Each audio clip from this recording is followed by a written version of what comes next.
It's great to be back in California. As you don't know this, but we live in Washington, D.C. now. You know, with the Supreme Court, the draw was so intense, we just couldn't quite leave. But it's great to be back here, certainly where I met the love of my life, Kris Perry, and married her, technically, 3 times.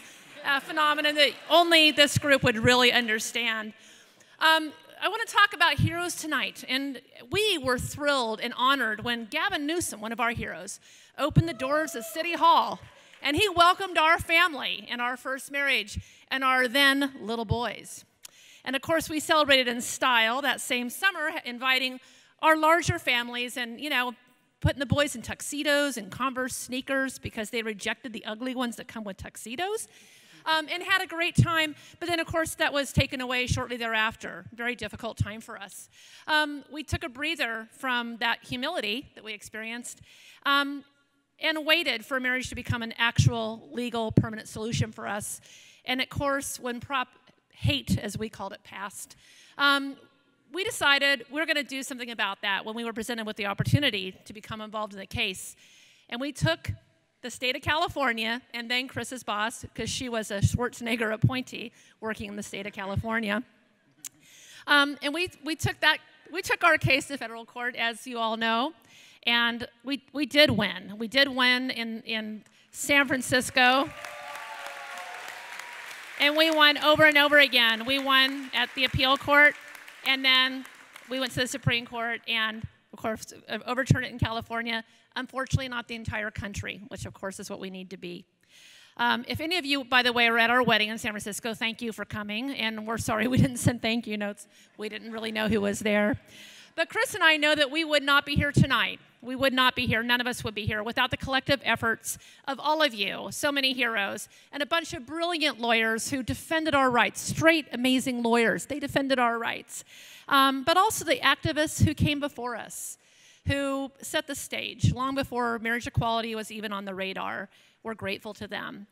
Tonight, you honor us as heroes, and we're really grateful for this honor, and thank you for it. But we know it's one that we share with you, because when it comes to defending rights, it takes an army of heroes, and for us, you are our heroes.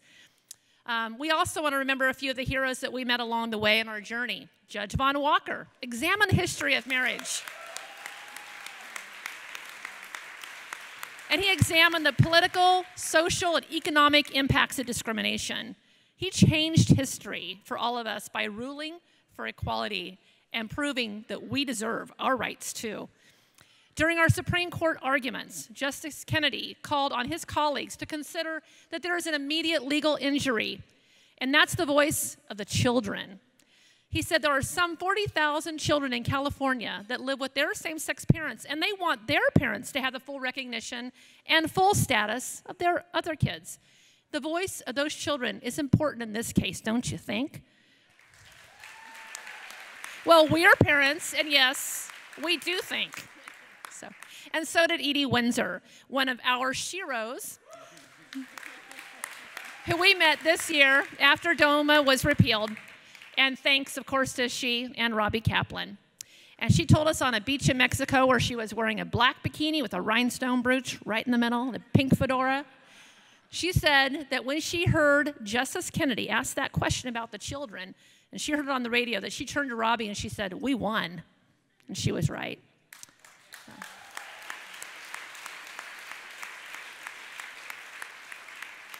There are heroes, there are sheroes, and there are organizations like GLAAD who provide leadership in social change.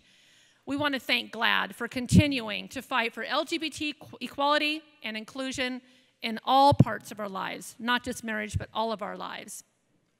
And I'd like to introduce to you my better half, my bossy half, very true, and my personal shero. In the court, you know her as Perry, but you can call her Kris here.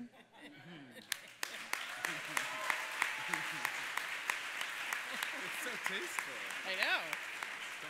Good evening, and thank you all so much for this award, and thanks, Sandy, for saying I'm your shero. I'll remind you of that in the future. When I moved to San Francisco in 1986, which for those of you who are bad at math like me was almost 30 years ago, And I did that to go to graduate school. I'm a social worker. Thank you. Wow.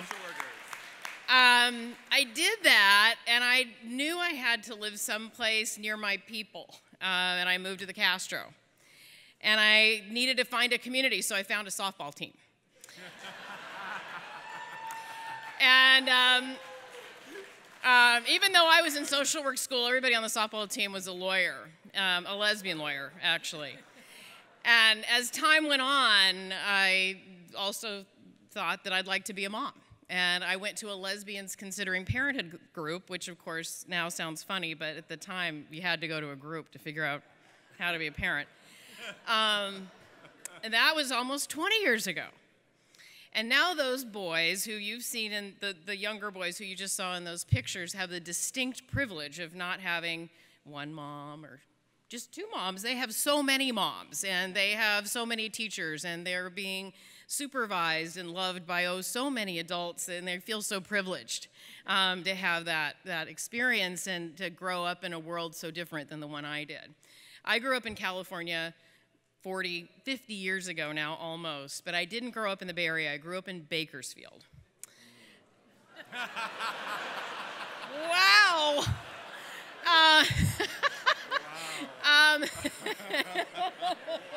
Wow. Did you know that was a joke? I knew it's not a. Well, good. So we're gonna go into that for a minute. So before I was out to myself, the reason it was so hard back then in Bakersfield was that there was nobody else out. I couldn't come out to myself because there was nobody on television. There were no people in magazines. There was nobody in my neighborhood. And I had no way to come out to myself because I couldn't see myself reflected any place. But I still had some sense that I could get to San Francisco and somehow I would figure this out. And I tell you that because growing up in Bakersfield is still difficult. My children grew up in the Bay Area, and so did Sandy's, and all of our children did. But what I wanted to say to you is, in this case, we were fighting for all of these kids, but I remembered that experience in Bakersfield, and I know that it's still happening there today, and it's happening around the country. And I take great comfort in knowing that GLAAD and so many others are working hard to create positive LGBT figures everywhere in classrooms. They're finding coaches and athletes and pastors and scientists and billionaires and politicians and police and pastors to make sure that children see themselves reflected in their community so that they can come out sooner and they can feel good about themselves. In fact, we're not only trying to make that happen, we're trying to tell parents they can feel good about themselves. Sarah Kate, Sandy, and I, we read studies.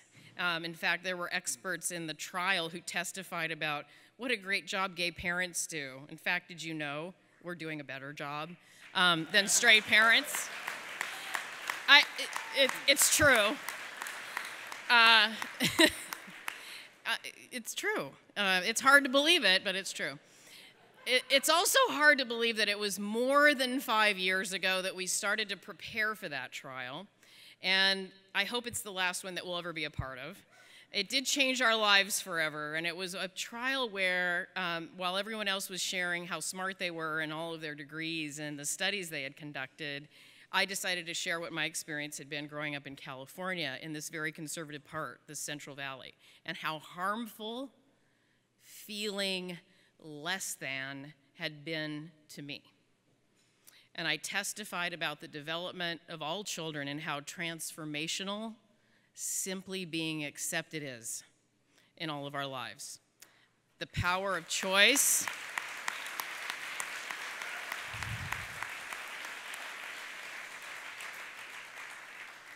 The power of choice, inclusion, and acceptance is life-changing and critical to reaching one's full potential.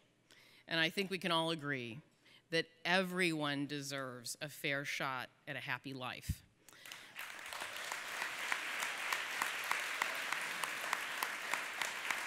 So tonight, we are grateful to be honored by all of you as we move forward together in support of GLAAD and the important work that we do bringing LGBT issues to the forefront of social change. Thanks to GLAAD and other organizations, we have LGBT individuals and families not only prominent in the media, but quite frankly, leading it. From Modern Family, The Fosters, to one of our favorites, Orange is the New Black, and the inclusion of LGBT people, we are telling the world, and more importantly, our future caretakers, that we're here, we're queer, and we're funnier than you. Thank you all for this honor.